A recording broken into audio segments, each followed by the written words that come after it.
You've probably seen one of these, a Lego brick. But have you ever wondered how it all started and why it's called Lego? Actually, the name is much older than this plastic brick. Are you curious? Let me tell you how it all began. Many years ago, there was a skilled and hard-working carpenter named Ole Kirk Christensen. Ole was a respected carpenter with his own company, but times were hard, so he didn't have much money and had to dismiss his last worker.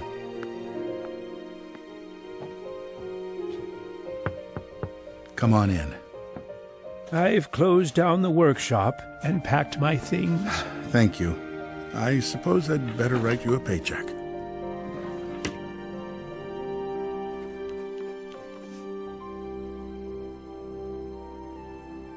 Take care.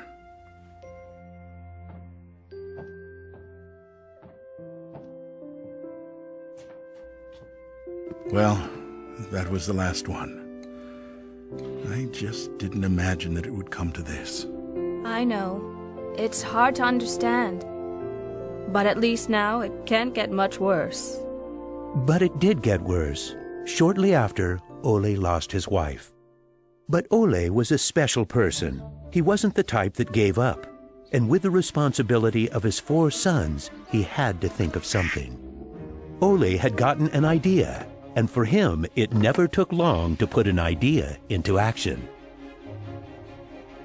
Ole's little invention made his boys so happy that he thought maybe he should start making toys.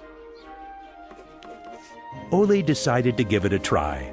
Luckily, he had saved up a lot of wood from the carpentry production. He could now use it to make toys.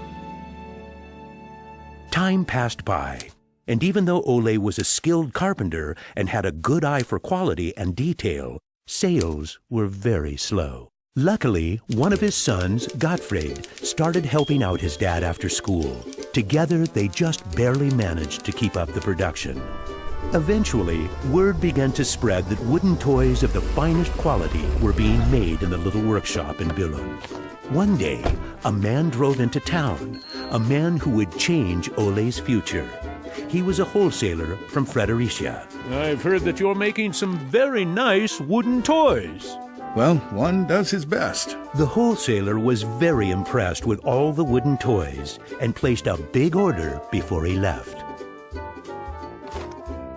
Now there's finally someone who can see the opportunities in what we're doing. Look at this. The wholesaler wants to put a lot of our toys into his store for the holidays. It's going to be a good Christmas this year, but we'll be busy. Now there was a lot to do in the little workshop, and Ole could rehire his former workers. Ole only used the highest quality wood, which was hand-picked and very carefully prepared.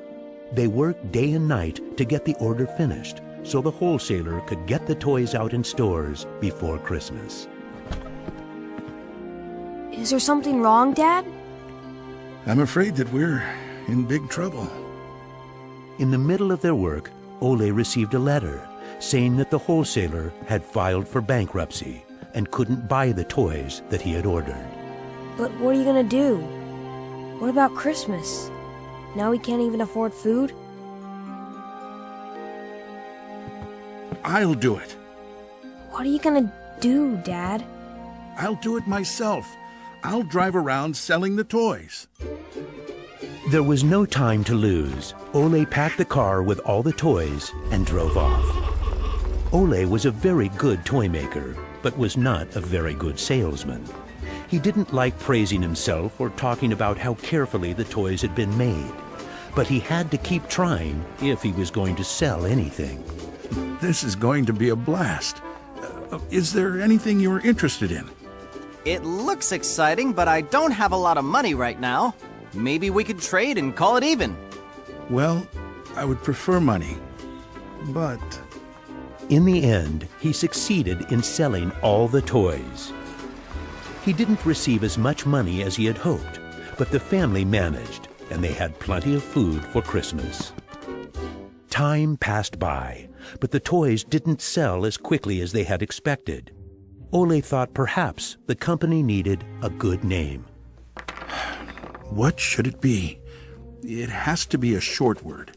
I want it to convey playing well. In Danish, playing well is called leg godt. What should it be? What should it be? Yeah, if only I could get some sort of a sign.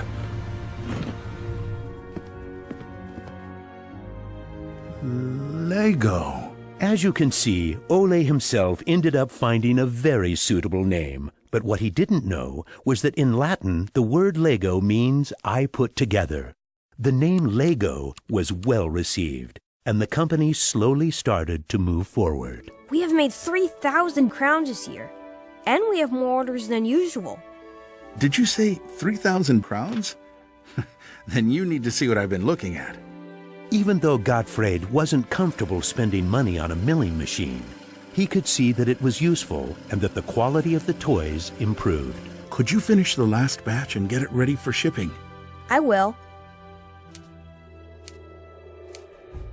Dad, I've saved a lot of money for the company today. Really? How? I figured we could save money in the lacquer, so I only coated the ducks twice instead of 3 times. You what? Unfortunately, Gottfried's idea didn't go over well with Ole. Ole made Gottfried unpack all the ducks himself, give them the last layer of lacquer, and bring them back to the train station. Ole believed in high quality and not cheating his customers. When Gottfried returned, Ole explained that that wasn't the way to create a good brand. This little lesson opened Gottfried's eyes to the fact that every detail matters, and only the best is good enough. In the late 1930s, Lego was making a profit. Even when the Second World War broke out, they tried to make the best out of a difficult time. It seemed nothing could go wrong. But a stormy night in 1942 changed their luck.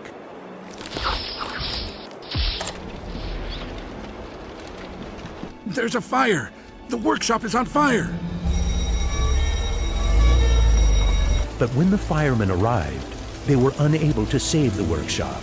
It burned to the ground, and all the drawings and models were destroyed. Ole was beginning to lose hope. All that he had worked for was gone, and he almost lost his company. But being responsible for his children and workers inspired him to rebuild Lego. A new factory was constructed. Soon the production of wooden toys started again. The little company fought its way back into the market. Gradually, the Lego factory began to run smoothly, and Ole started looking for new challenges.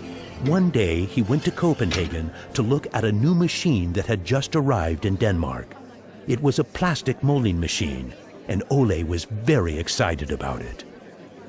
Should we buy it? It sure is a good bargain, and it will give us a lot of opportunities. Well, it does sound interesting, but it is a lot of money. I'll take that as a yes. When the plastic molding machine finally arrived, Ole started making little plastic teddy bears and rattles. But he still had the plastic bricks that he had received at the fair. There was something about them that he couldn't stop thinking about. And even though no one else could see the potential in them, Ole decided to redesign and put them into production. But it was when Lego first launched the Gray Ferguson tractor that the plastic toys became a success. Unfortunately, the sales were dropping during the summer, and the company had too many toys in stock. This can't be right. Of course our products can be sold the whole year, not only for Christmas. Gottfried decided that he would go out and sell the toys himself. Gottfried brought his wife Edith as company and moral support. If you can't get cash, then we need butter and eggs. Well, it wasn't that bad. Gottfried was a success in his trip around the country, which helped Lego to get out of its financial crisis. They reached home just in time for Ole's birthday party. Ole turned 60, and the whole family was gathered to celebrate with him. Well, I guess it was a long trip around the country. Hey, I got an idea. Listen. What about a picture with the 3 generations? Everyone thought that was a good idea, and we were placed on the sofa with all the presents and flowers around us. On a business trip to England, Gottfried met the head of a big shopping center on his way home. They discussed the toy industry, and the conversation would be very important to the future of LEGO. Damn this industry. I just think that toys are no good nowadays. What do you mean? I think they're working very well. Oh, they work fine, sure, but there's no system in anything. System? System? There isn't any system. What in the world are you doing, Gottfried? There isn't any system. The toys need an idea and a system built around it. I want to put system into play. Children have only been offered ready-made solutions. They need something different that will strengthen their imagination and creativity. So you're trying to put LEGO into a system? Interesting. That same year, LEGO started producing the first LEGO system of play. Children could now build houses from the LEGO bricks. The town plan gave play a realistic town setting, and with this, children learned about traffic safety. My sisters and I could play with the new LEGO system for hours. Some people said we were the luckiest children in the world because we grew up in a toy factory. It was a huge breakthrough, and Gottfried decided to try selling it outside of Denmark.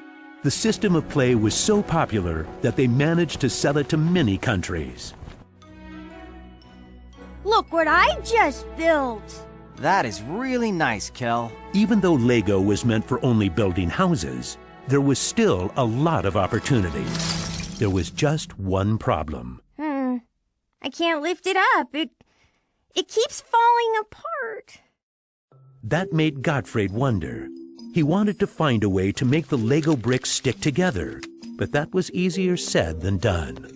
Gottfried noticed that the LEGO bricks got a better clutch power with tubes inside. Now it was no longer just bricks, but a whole construction system with endless possibilities. This was groundbreaking for the LEGO product. With a child's imagination, LEGO could be anything in the world, over and over again. The imagination is the limit. Look, Dad! Now I can build everything! Unfortunately, Ole never got to see how successful the little brick actually became. Gottfried was left on his own, and he had to go through another fire at LEGO that destroyed most of the wood production. Just like his father, Gottfried knew that he had to try to get the best out of any situation and never give up. Gottfried took the hard times with his head held high. As sales grew, the company also got bigger. He had to think ahead, and he decided not to resume the production of wooden toys and to only focus on the LEGO system. It turned out to be a great decision. Many new models were built, and LEGO got stronger in the toy industry. Sir, which one of these do you think is the best? That one. Even though it got busier at LEGO, Gottfried still had bigger plans. Now he wanted to build an airport, so it would be easier to sell his toys to the whole world. Like father, like son. It didn't take long to put his idea into action. Only 3 years later, Billund Airport was opened. The many guests and business connections who visited the company always wanted to see the modeling department. Gradually, it got so crowded that it was hard for the employees to keep up their work. I think we better wait a while. Gottfried could see that something had to be done. He needed a bigger place to display the LEGO models. I don't want to interrupt, so I'll just put this package of our new LEGO train, on the table. Just put it there. Train? The idea grew quickly from an exhibition room to an amusement park. And then we could have a tower so you could look over the whole park from above, the whole town. It will be a land made out of Lego. Legoland! Well, it looks interesting, but how many visitors are you actually counting on? Well, I guess, 200, 300,000? 300,000! Even though it sounded like a lot, my dad was actually pretty far off the mark. There were 600,000 guests the very first year. My family and I were there to greet the guests. We've kept up this tradition ever since.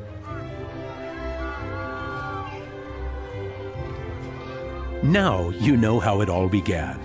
LEGO wouldn't be what it is today if it hadn't been for my grandfather's sense of quality and search for perfection. My father firmly believed in the endless possibilities of the LEGO system. I seek to take the LEGO idea even further, encouraging children to explore, experience, and express their own world, a world without limits. And we are still convinced that only the best is good enough, because children deserve the best.